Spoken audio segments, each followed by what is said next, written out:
right. Well, good afternoon, everyone, and welcome to today's Exploring by the Seat of Your Pants event. My name is Joe Grabowski, and I'll be your host for today.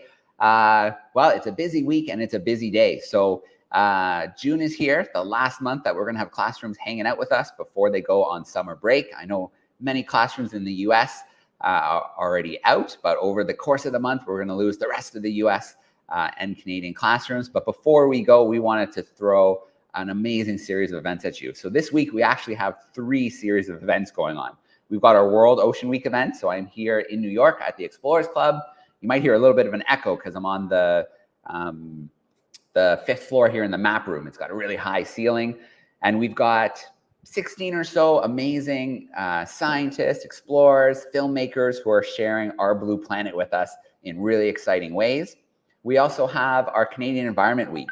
So we're looking at the air, the freshwater, the ocean, the Arctic region, and the forests. And so we have amazing speakers from across Canada sharing those amazing environments with us.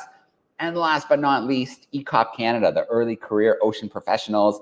They are just starting their careers. They're awesome ocean careers, and they are sharing those stories with us all week long. So it's 25 to 30 live events this week. It is jam-packed. So we are here for Ocean Week at this moment in time. And if you visit exploringbytheseat.com/Ocean Week, you can find all the events we have coming up. We still have many more today, and then a bunch more Friday to wrap up the series. So visit, register, join us in a camera spot, join us on YouTube. We would love to have your classrooms with us. So let's get into today's event with our speaker. We've got Dr. Dawn Wright hanging out with us. She is Chief Scientist of Esri, the world's leading geographic information system software. Some of you may know it as GIS. As Chief Scientist, she is doing all kinds of exciting work, formulating and advancing intellectual agenda for environmental, conservation, climate, and ocean sciences aspects of Esri's works. So she has been on expeditions all over the world, over 20 of them, research expeditions. She has been diving in submersibles like Pisces V and Alvin. And recently, this is so cool, she became the first Black person to visit the deepest point in our planet's ocean, the Marianas Trench, with Victor Vescovo, who will be joining us at 3:30 Eastern today. I'm going to have a nice hangout with Victor, and we'll talk about the 5 deeps. But let's get Dawn in here with us. Hey, Dawn, how you doing? I'm doing great. Fantastic to be here. Thank you, Joe. It is so great to have you, Dawn. You do such incredible work. I'm so jealous of your submersible trips. So we are so excited to learn a little bit more about you and some of the work that you do. All right. Would you like me to just jump right in?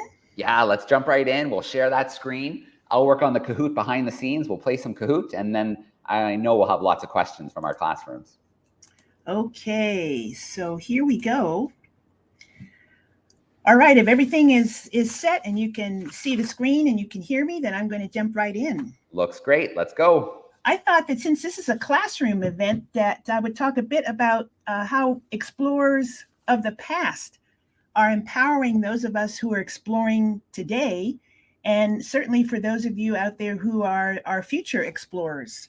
So this is going to be a bit of a history lesson, especially in terms of how I was influenced as an explorer. And one of my great heroes is Marie Tharp. I hope that everyone in the classroom has heard of Marie Tharp. She is the woman who's pictured on the right here. And she was responsible, along with a scientist named Bruce Hazen, for making this fantastic map that you see. This is the map version that is displayed at Lamont Doherty Earth Institute, Columbia University, but there are giant maps like this in all of the major oceanographic institutions around the world. This is the map that has influenced pretty much all of us who have been involved in mapping the seafloor, and the blending of this map in terms of the data that were available at the time. This is a map from 1977, along with artistry. Marie and Bruce worked with an artist named Henrique Beran to make this amazing map. And Marie's techniques influence those of us who make maps today. Her view and her perspective and the cartography techniques are used by us at Esri as we make our global ocean base map. There are so many fantastic stories, so many hidden figures. If you've seen the movie Hidden Figures, you know, that was about the space program in the 60s, but we have our own set of hidden figures in terms of ocean science and ocean exploration. This is a book that I hope that all of you read at some point, Laura Trethewey's The Deepest Map.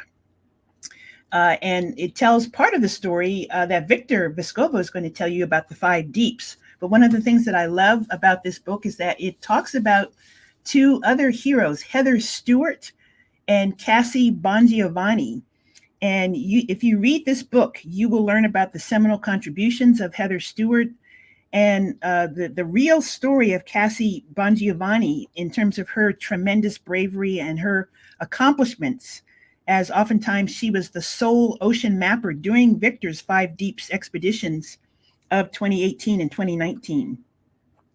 The audio version of this book is terrific too. Another fantastic book is The Underworld: Journeys to the Depths of the Ocean by Susan Casey. Susan Casey also tells the story of Victor's 5 Deeps expeditions, but she tells some of her own stories as well. So these are 2 books that I would highly recommend.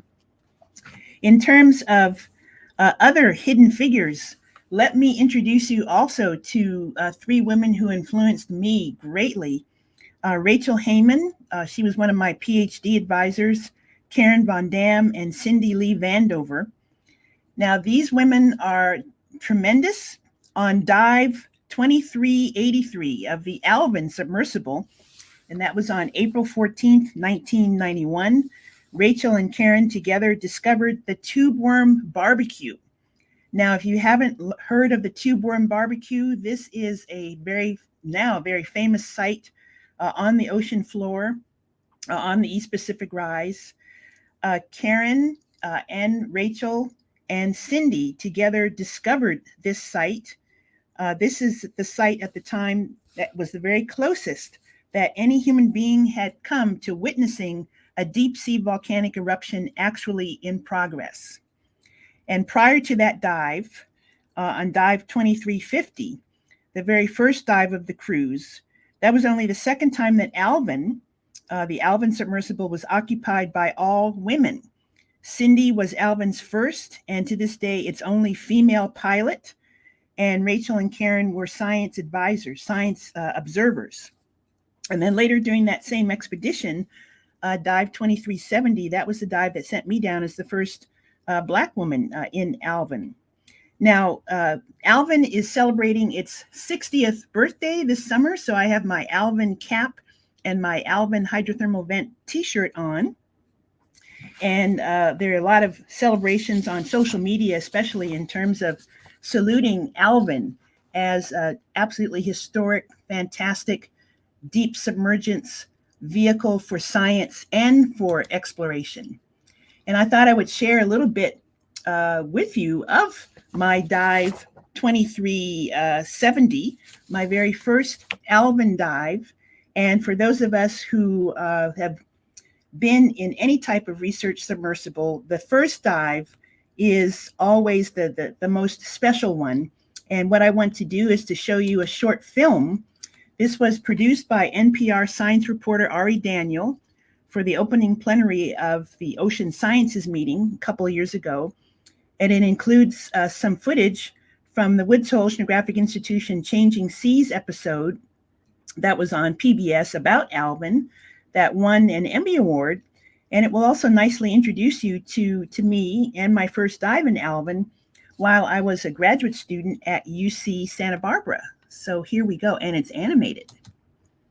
Like many scientists in my generation, I had dreamed of going into space, but then after watching Jacques Cousteau for so many Sunday nights on TV, I really wanted to dive. I wanted to go in the other direction.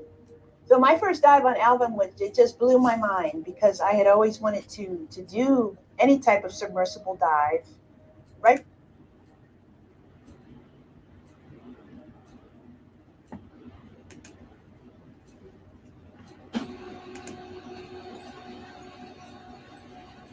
Are we still sharing? Yeah, the screen share is still up, John, but the video stopped for some reason. Oh, well, let me see if I can fix that. Yeah. Maybe Right it's... before I There we took go. my dive, one of my colleagues said to me, you're going to be the first African American woman to dive in Alvin. This is going to be a pretty big deal. And I thought, it shouldn't be such a big deal. We want to get a much broader cross section of people in the sciences to have these really special experiences. When you're in Alvin and you slowly descend, it's just a beautiful, calm, amazing feeling. There is this period where you descend from where you can see in the ocean, which we call the euphotic zone. So it's beautiful blue, but then it starts to get gray, and then it goes pitch black. So it's like you are in space. We started to see these flashes of light in the water, in the darkness, and they were bioluminescent, bluish green siphonophores or worms that were bumping into each other and twirling around, and it was like a fireworks show right outside of our windows. Finally, after a couple of hours, we got to a depth of around 2,500 meters, so that's about a mile and a half. When the pilot first turned on the lights, he said, "We've landed, we've touched down onto the seafloor." Just mind-blowing, because there was this very strange alien volcanic seascape. Everything was completely still. Certainly you can cover a lot more of the seafloor and the water column with these other types of robots that are autonomous, but there's still something about being there, about the perspective and the awareness and even the sense of scale. The tube worms that we saw were 3 to 4 feet long. The clams that are at these hydrothermal systems are the sizes of dinner plates. Pretty much everything that we know about these underwater hot springs, because of submersibles like Alvin, you move along the seafloor from target to target. For me, it was looking at the shapes of the lava flows, because my emphasis was looking at the distribution of cracks on the seafloor or fissures. And then, of course, making all the observations that we could in terms of the hydrothermal vents until it's time to slowly rise up to the surface. We were so tired that we basically slept on the way back up. And then you're brought back on board, and it's just a really amazing, exhilarating experience. And there's nothing like the first Alvin dive.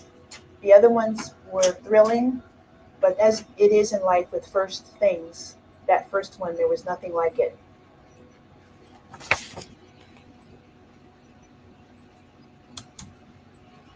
So that's my personal love letter to Alvin, especially on its 60th birthday. And one of the neat things about this film is that the entire film was actually conceived from this one photograph that was taken by Rachel Heyman after I came back to the surface after that dive. And it's really neat. You never know how things will affect people, especially young people. There's an at the time, she was an 8th grader in Florida. She's one of my pen pals on Twitter. And she was so inspired by the film, especially this one scene in the film, that she made this portrait for me completely out of Lego bricks. So there's a Lego brick separator in the lower right there for scale, but that is one of my most prized possessions and is hanging on my wall here. So yeah, I wanted to share that with you, especially since I get so many questions, or those of us who explore in submersibles, like this next submersible that if you attend Victor Vescovo's presentation later on today, you'll learn all about another amazing submersible, which is the limiting factor, which is shown here in the upper right. And the limiting factor is tendered by what used to be the pressure drop, as well as a series of lander robots that accompany the limiting factor to the seafloor.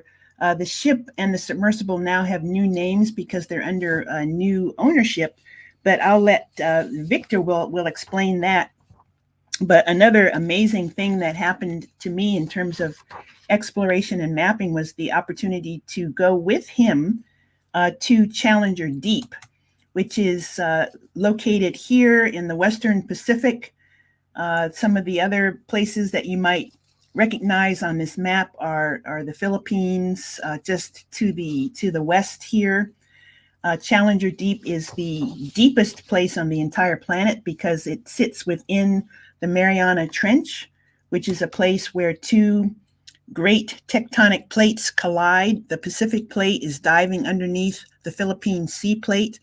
And so you get this incredibly steep, dipping part of the ocean floor. Challenger Deep itself is actually comprised of three depressions: the Eastern Pool, the Central Pool, and the Western Pool. And Victor and I dove to the Western Pool because that place has not been visited quite as much as the Eastern and Central Pools.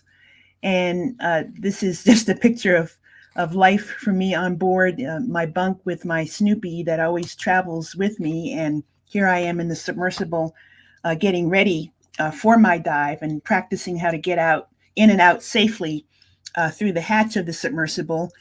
And a lot of people were asking about the t-shirt that I was wearing, especially the CBS News cameramen who were with us on the ship.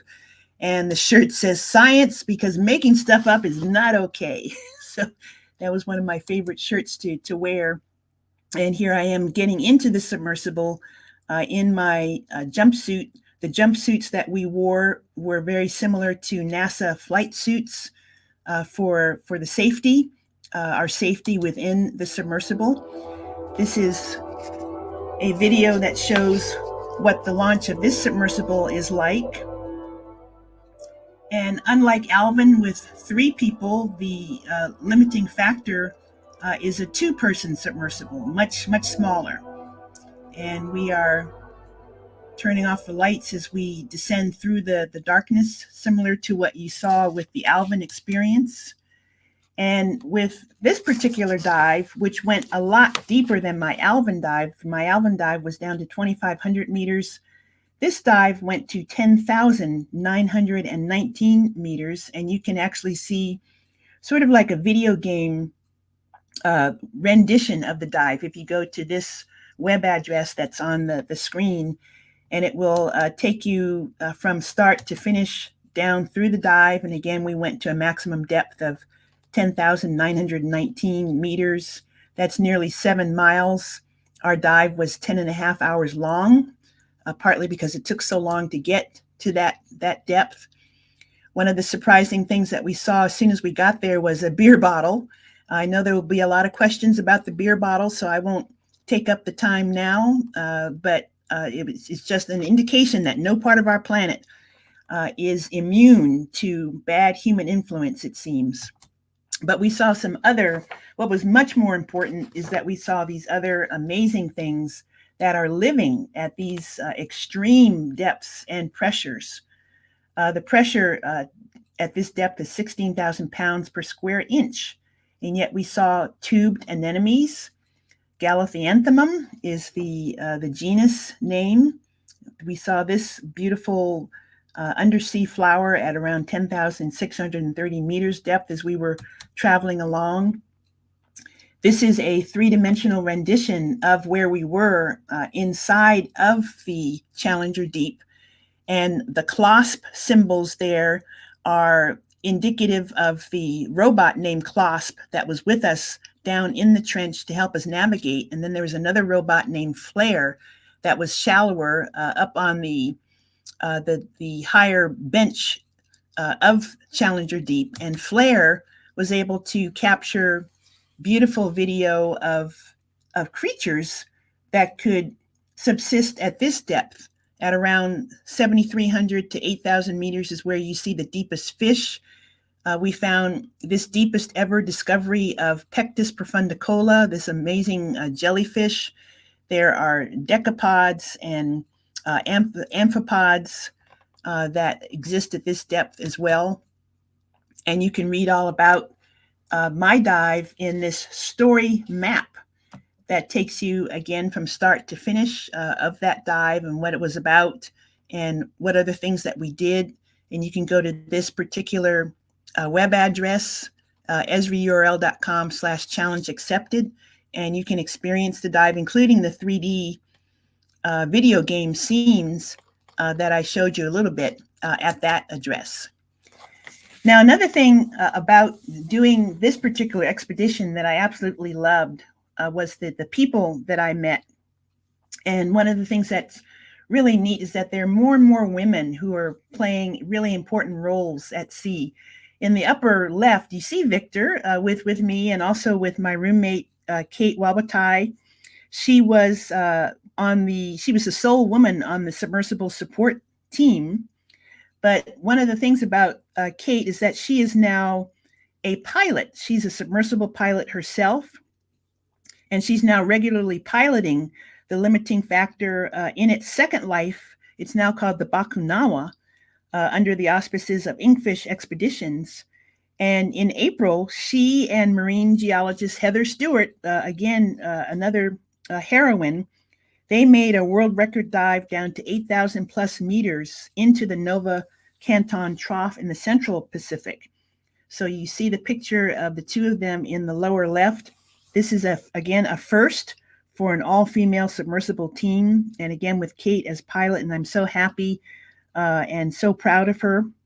I think it's important for all of us, especially young people, to see things like this and to hear about expeditions like this. I'm so glad you're here in this classroom with me. And another favorite picture of mine is the larger picture to the right. This is a picture of 4 of the 7 women on board during the July 2022 expedition that sent me to Challenger Deep with Victor. That's Kate next to me, and on the far left is Nicole Yamase, who dove to Challenger Deep in 2021 as the first Pacific Islander. And to the far right is Tam Greenstone Alafayo, the program coordinator for the Micronesia Conservation Trust. We just had a fabulous time on board, and it was great to be with these other women on such an amazing expedition. So I've got a book now. It's called Mapping the Deep. We just finished it, and it's going to be coming out in September. The website is up for it, so you can explore more about the book. And the book basically tells the whole story of my exploration to Challenger Deep with Victor and with that amazing crew, but also about how it is so important to map the ocean and understand it, because we have so little of it mapped. For instance, in terms of Challenger Deep and all of the deep ocean floor, we only have 25% of that part of our planet mapped to what we would call a high resolution. One of the other things about our site, Mapping the Deep, to go along with the book, is that there's a Lego stop motion movie to go along with this that shows you, it's a movie about the first part of the dive that Victor and I took. So I hope this was fun, and this is how you can get a hold of me on social media. I'm Deep Sea Dawn. You can email me, dwright@esri.com. But I will stop here and see if we have questions. All right, amazing, Dawn. We are going to take some questions. I have no doubt that there'll be lots of questions. If you're tuning in via YouTube, use the chat sidebar and send in your questions. And then we've got a great camera class hanging out in Winnipeg, Manitoba. We're going to bring them in shortly. But before we do, I want to play a little Kahoot together. So I am going to load up a little quick Kahoot quiz I made while you were presenting. And we will let the classrooms play and see how they do. So I'm going to share my screen. So you need to go to kahoot.it to the classes, kahoot.it, and then it's going to ask you for a PIN number. Today's PIN is going to be 846-8191. So our PIN today is 846-8191. If you are at your seat, you can join on a device. Maybe you have a Chromebook or a tablet. You could join that way. If not, no big deal. Your teacher could pop it up at the front of the room and you could shout out your answer to him or her. Otherwise, if you're joining from home, you can also scan the QR code and it will bring you into the Kahoot as well. So we'll just give it a moment here to get a few groups in here with us. But maybe, Don, while we're waiting for a few more groups to join, you've been able to dive on a few different submersibles. Is there one that's maybe a little more comfortable than the other? Yeah. Yes, I would say that the limiting factor that's now called the Bakunawa, that's probably the most comfortable because you are in it for a much longer period of time and you're actually sitting upright in what is like a gaming chair. So it's a bit more comfortable than Alvin or Pisces, where in those submersibles, both of them have been upgraded. Although Pisces is not in operation anymore, but Pisces is very similar to Alvin in terms of the interior design, and for 3 people, and you're curled up in the fetal position, lying down, looking out the porthole. So that's not quite as comfortable as just sitting upright in a chair. Yeah, absolutely. I imagine with 3 people, there's not a lot of real estate available. Yeah, it's you get to know the other 2 people really well. Absolutely. All right. Well, we've got a few groups in here, so let's get our Kahoot going, and then we'll switch to some Q&A action. So, Wow. I need to change my screen, and let's go. Here we go. We're going to count in 3, 2, 1, and we should go live. All right. First question coming your way is a multiple choice. The Mariana Trench is located in which ocean? Atlantic, the Pacific, the Indian, or the Arctic? So you have 4 options there for where the Mariana Trench is located.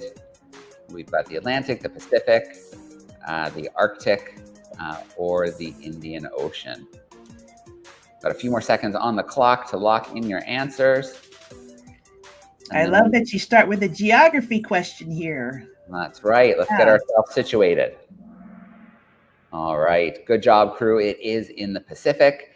Let's see what that does on our leaderboard.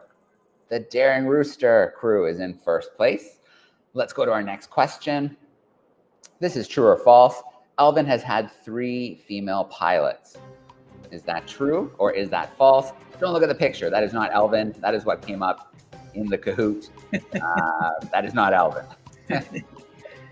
But it is the closest that they had.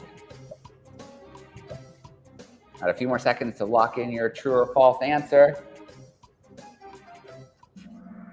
All right.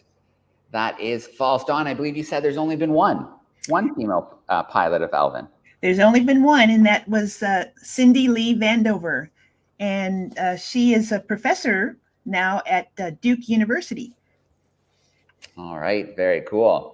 Well, the Daring Rooster is daring to hold first place. They are not going to let go yet. Let's go to our next question. Oops, that's not the right screen. There we go. What do we have coming our way? We've got another multiple choice. The euphotic zone is it where we lose most of the light in the ocean? Is it the deepest part of the ocean? Is it the uppermost well-lit area? Or is it the least explored part of the ocean? So let's start locking in some of those answers, and let's see where we end up. Got a few more seconds, always a little extra time for the multiple choice. And let's see what we've got. All right. So it is, oh no, I made a mistake. I made it so quickly. It is not where we lose most of the light in the ocean. It is the uppermost well-lit area of the ocean. I'll have to delete that one when we get our final results. So those who, and most of the classes chose it. So very well done. Uppermost well-lit area of our ocean. Sometimes when you go quickly behind the scenes, you click the wrong box.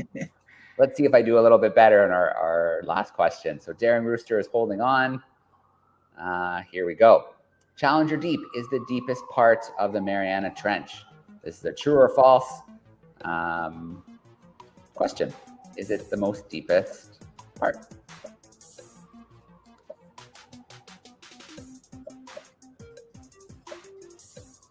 Got a few more seconds to get something locked in. All right. It is true. What does that do to our leaderboard? John, remind us of the depth. So the victor's record in Challenger Deep is 10,935 meters. Wow. So again, that's nearly 7 miles, and that was in Challenger Deep indeed. Yeah. But there are 3 depressions within Challenger Deep, the eastern, central, and western pool, and he was in the eastern pool to set that record. Yeah. But all of those pools, each one is still the deepest part of the Mariana Trench, which makes it the deepest part of the entire ocean. All right. One more question, one more true and false. Nothing can live in Challenger Deep. Is that true or is that false? No life, nothing can survive at those depths. 16,000 pounds per square inch. Is that right, Don? That's right. All right. Oh, there we go. We got those answers in quick. That is false. Let's take a look at our podium. We saw from your presentation that you guys did encounter some life and some non-life stuff like that beer bottle. Yeah. Yeah, it is amazing. And deep sea biologists are discovering new species all the time in these deepest parts of the ocean, including in Challenger Deep. And I'll say also that there is a little species of amphipod. Yeah. It was hard to see in the videos that I showed, but that species is called Erythrines plasticus. And it's the only species that we know of where human-derived plastic is already entrained in the tissues Oh, wow. of those animals. So they are a poster child for one of the things that's really wrong with the ocean right now that we need to fix in terms of all of the plastic, including the microplastic that's in the water. Yeah, we had Beverly Goodman join us this morning and talk about foraminifera, and we were talking about how they can age things in different ways, and now sometimes they use microplastics to age these certain, where the foraminifera were found, which is just goes to show how much we are changing our planet in different ways. Yeah. All right, let's look at our podium. In third place, we've got the bronze possum. In second place, we've got the joyful gnu. And in first place, the tropical urchin. So our rooster was dethroned right at the very end. That's what can happen in Kahoot sometimes. You never know what's going to happen. All right, I'm going to come back from that screen share. I'm going to turn off that music, and we're going to spend the rest of the time doing some Q&A action together. Great. So, let's go first. Let's go right to a camera class. We've got our crew hanging out with us in Winnipeg. I'm going to bring them in. How are we doing today? Can you say? Yeah. Can you hear us?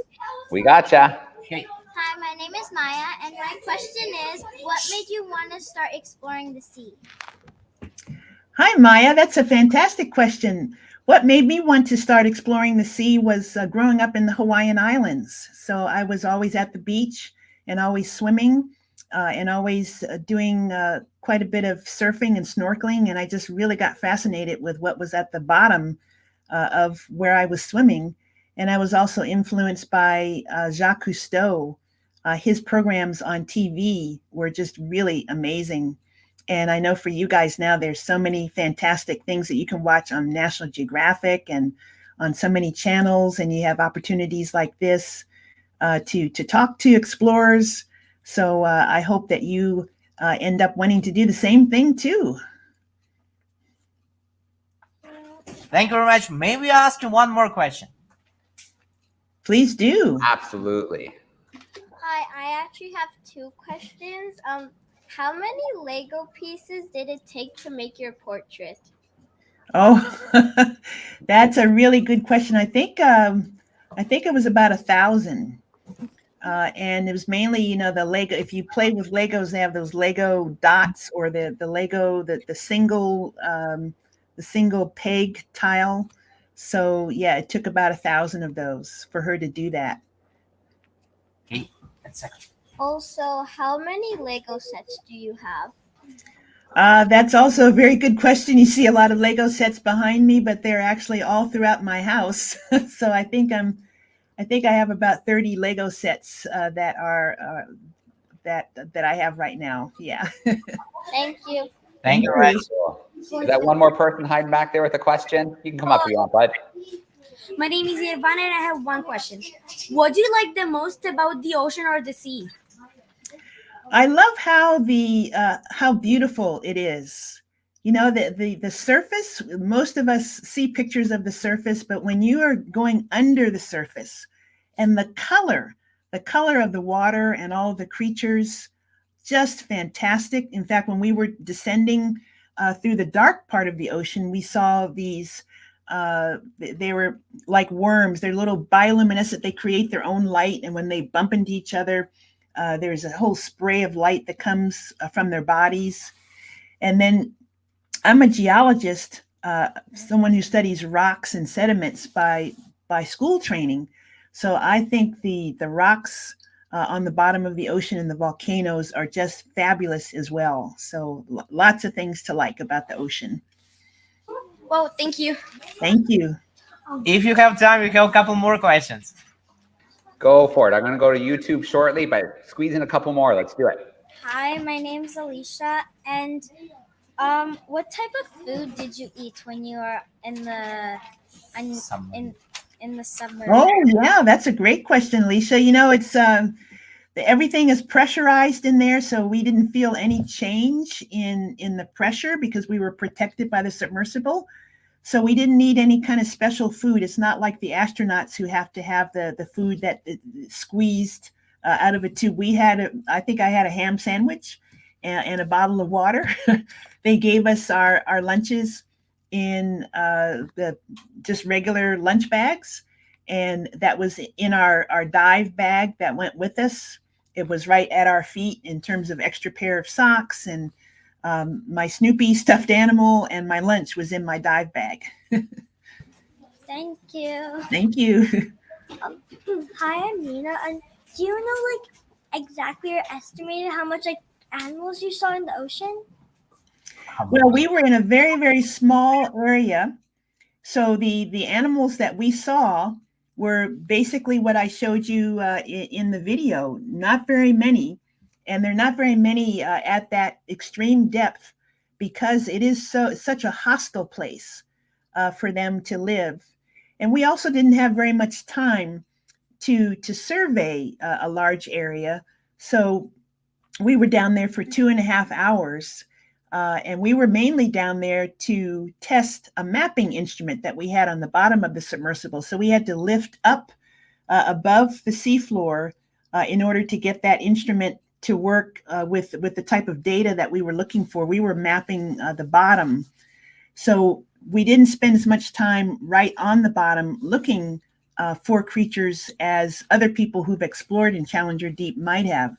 But we probably saw about 10 or 15 living creatures while we were down there, which is still remarkable given that, oftentimes the intense pressure that's in Challenger Deep, it's compared to Venus.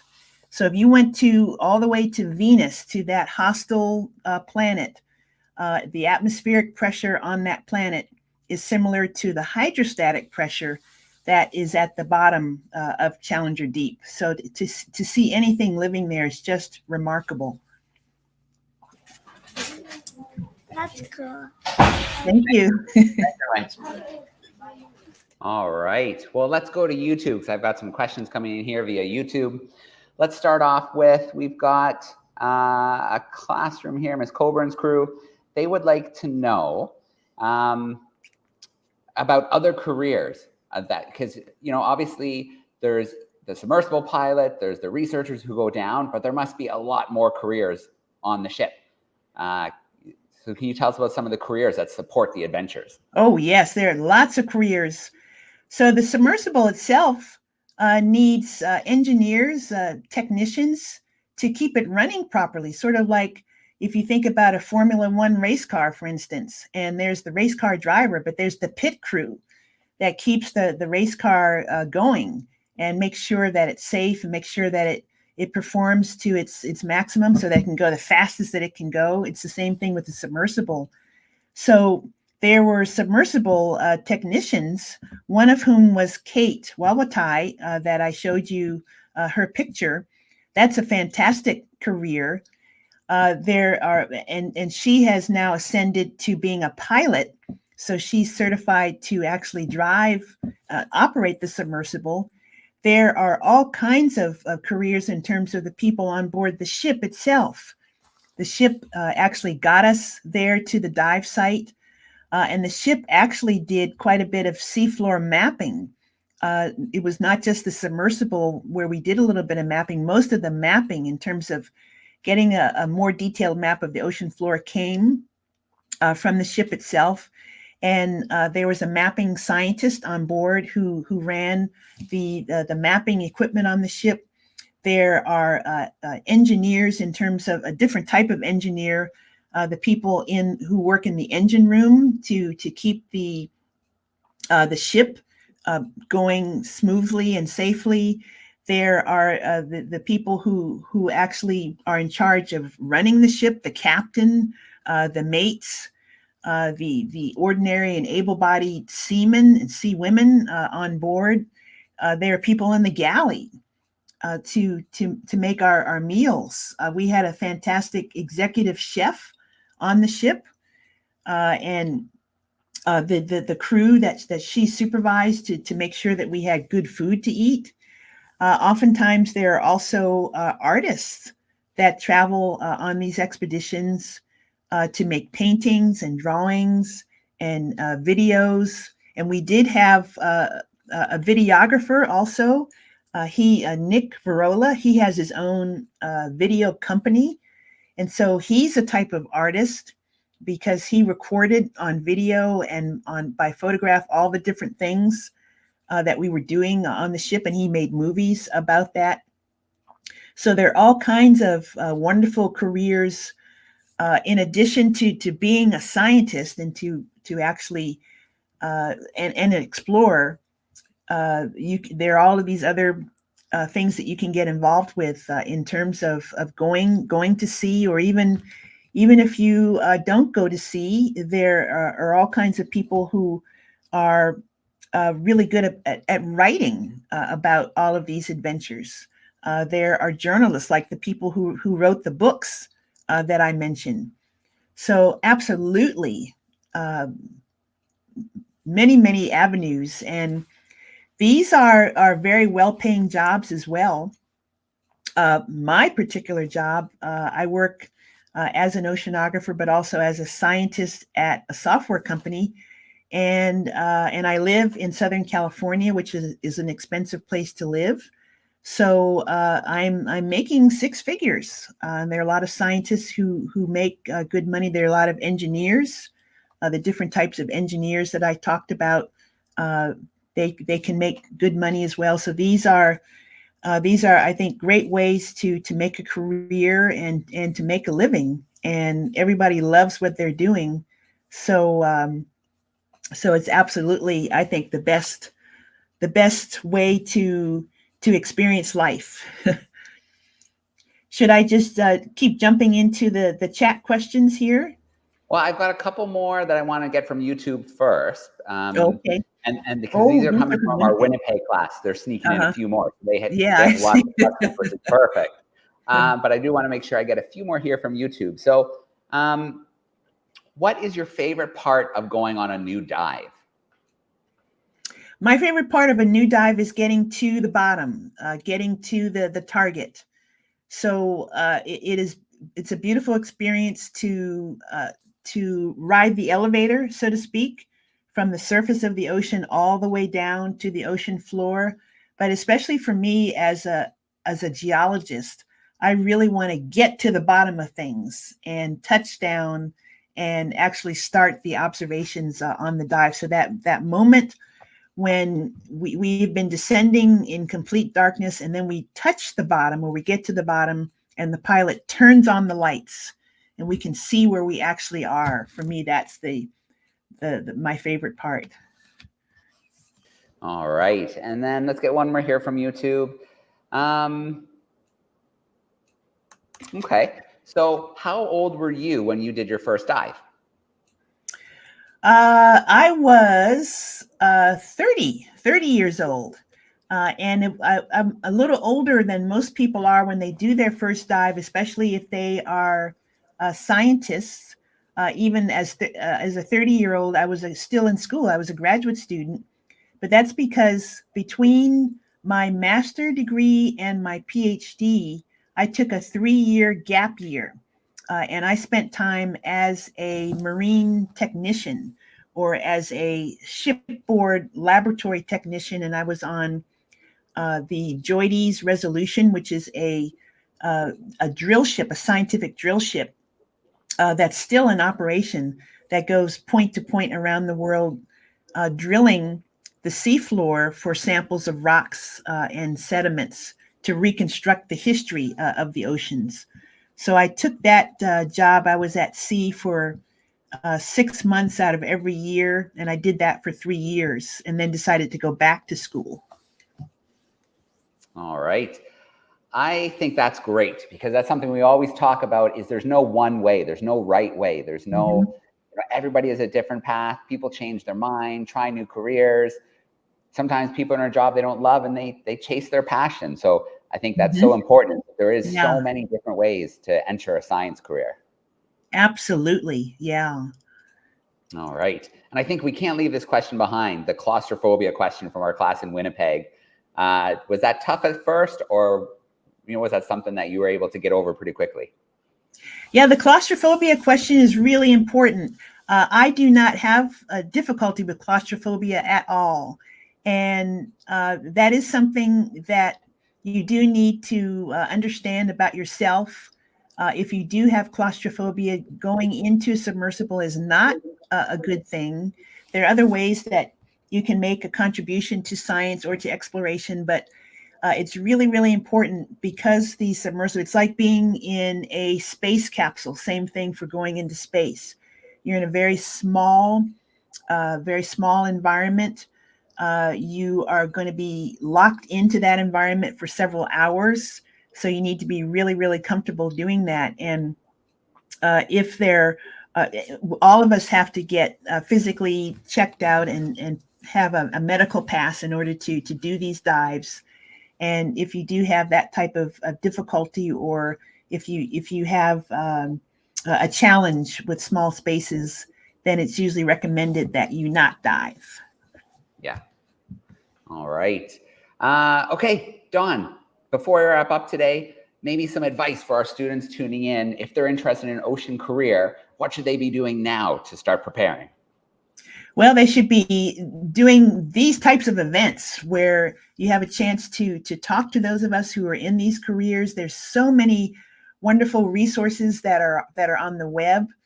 I've got a website, dusk.geo.orst.edu. I can give it to Joe afterwards with all kinds of resources. There are these fantastic books that you can read, and many of these books also have an audio version. There are programs that actually will take you out on expeditions. I live in Southern California, so one of the closest programs to me is the Ocean Institute in Dana Point, California. If you have a chance to go to any of these institutes where you can go out for a day and you can experience actually being on board a research vessel, go to an aquarium, your local aquarium. There are all kinds of wonderful resources there, and there are often talks and lectures by real oceanographers there. They have tons of wonderful information about oceanographic careers. There are many, many sites on the web that give you information. There's so much out there. So keep exploring the internet, keep participating in these programs, keep watching all of these amazing things that are on television or on streaming avenues such as the National Geographic. And you can always send me an email as well. You've got my contact information, and I can provide more information for students and teachers alike. All right. Well, a shout out to those teachers and to the students who joined us today. Thank you so much for being with us, playing Kahoot, and all of your amazing questions. Let's bring our Winnipeg class in. If you guys want to give a big shout out, it was good to see you guys. Thanks for all those questions. Thank you. Awesome, guys. Shout out, Thank you. shout out to our YouTube classrooms. You guys had such great questions today as well. Thank you so much for sharing them. Grade 4, 5 in Pitt Meadows, Dalewood, Hamilton, all saying hi. So thank you so much for being with us. Dawn, what a pleasure. Thank you for sharing some of your experiences and stories with us. Thank you. It was really fun. All right. Well, we're going to sign off for today. Lots more to come. Hope to see you guys as the week continues. Thanks, everyone. And happy Ocean Week.